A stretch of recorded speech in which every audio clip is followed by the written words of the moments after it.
bubble. There you go. It's not a bubble. It's pretty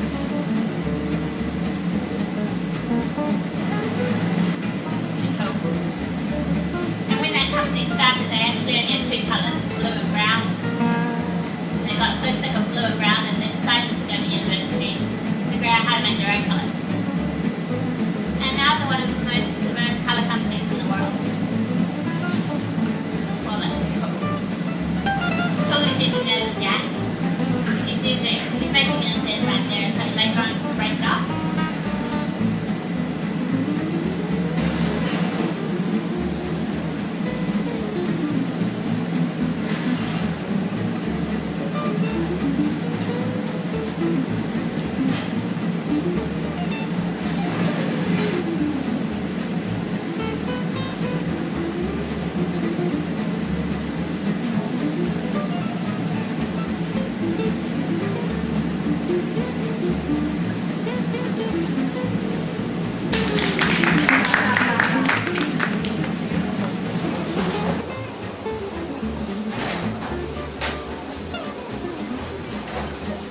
Adding some color to the glass. She's rolling that hot molten glass into some crushed up colored glass that she has. It's called a blowpipe. It's made out of stainless steel and it's hollow like a drinking straw. She can actually blow air into one end and inflate the hot glass at the other, just like yours. That color is pretty dense, but you know, I can see it forming right now. There we go. It's just a little bit. It's very subtle. We don't want it to blow up too much.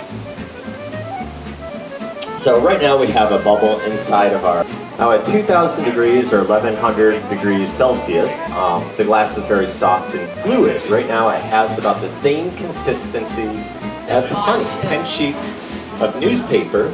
She can actually use the newspaper to shape the glass with the palm of her hand. Thank you. Now that we have all the glass, it's a critical force. There we go. And that's one of the amazing... Squeezing the lid, kind of pulling it out a little bit, that's going to make it easier for her to cut the glass. She gets right in there. She makes it look easy. It is quite difficult to do this. We have to make that entire cut before the glass solidifies. Centrifugal force to spin that out. She doesn't even have to touch it with her tools. Oh, we get that beautiful, looks like fabric.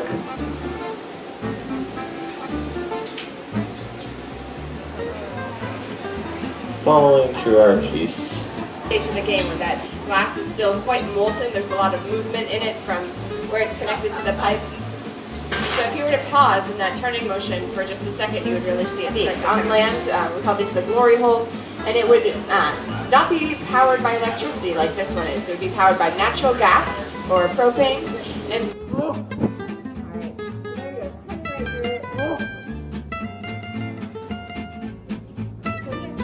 creatures.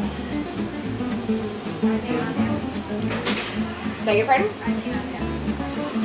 The question is, are they on every celebrity ship now? Nope, we've got just 3 ships that have the hot glass show. So the Solstice was the very first embarked in 2008, and then they built the Equinox, I think, in 2009, and then the Eclipse in 2010. So this is a longer reheat in the process because the glass right at that constriction line had to be cold enough that it would crack. So, all right, so it's just continuing to shape this bowl before it starts to burn the gloves up. And again, just having that sweatshirt on her body is going to be an extra layer of protection from the heat that she's about to experience. On the connection point,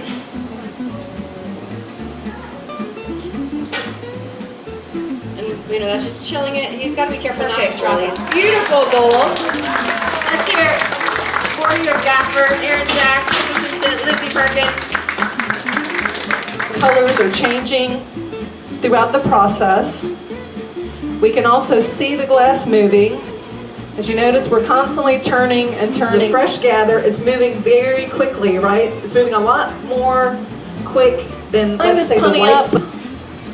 Transfer it over. We're looking for a nice straight line. It's going to fall on the floor of this wrap by how close she stays to the piece. If she pulls back really far, the glass is going to get thinner and that line is going to be really delicate. But the thing about making that delicate lip... Beautiful piece. Yeah, you could give her a round of applause for that. Lovely job. Looking happy, everybody. Beautiful bowl.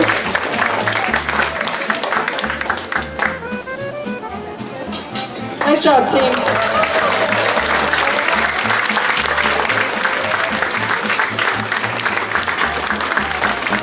The solstice, we have to have some eclipse, and we have two at our museum. The roadshow does not happen, no. But we have a lot of different traveling shows. We have the 3 ships, which is very unique. I never thought as I was, I went to college and have fine arts degrees, but when I was in college, I never did.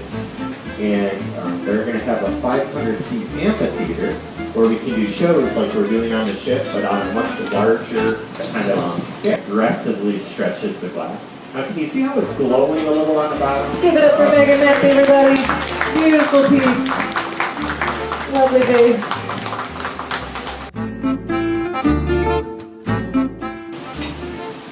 So, the tricky thing about this move is setting him up so that he stands. I did it last time. On little guy's head, plunk him out of the pickup oven. In the meantime, I'm going to have this bit of glue that we will put on the lid. And there he is. Keep that down. You ready, Aaron? Okay. Yeah, this is hot and squishy. This is in Whew. All right. Beautiful lid. Let's hear it for your yammer. Aaron, glass. So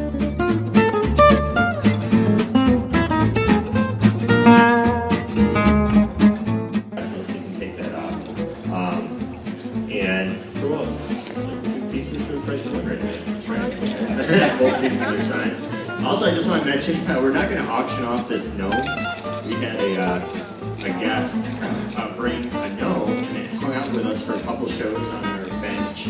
Oh, there it is. There's Genome back there. What up, Genome? Yeah, bring up Genome. He needs to meet his friend. So we actually made a glass gnome friend for Genome. He was the only gnome on the ship. He finally got lonely. There we go. So I don't know what we're going to do with this one. But that was a lot of fun today. 400? Yeah, 400 right here. 500? 400, 450? Yeah, 400 for 450. 450, okay, thank you very much. So we have 450 looking for 500. 500? 450 looking for 500 over here, thank you. We have 500 looking for 550. We have 500.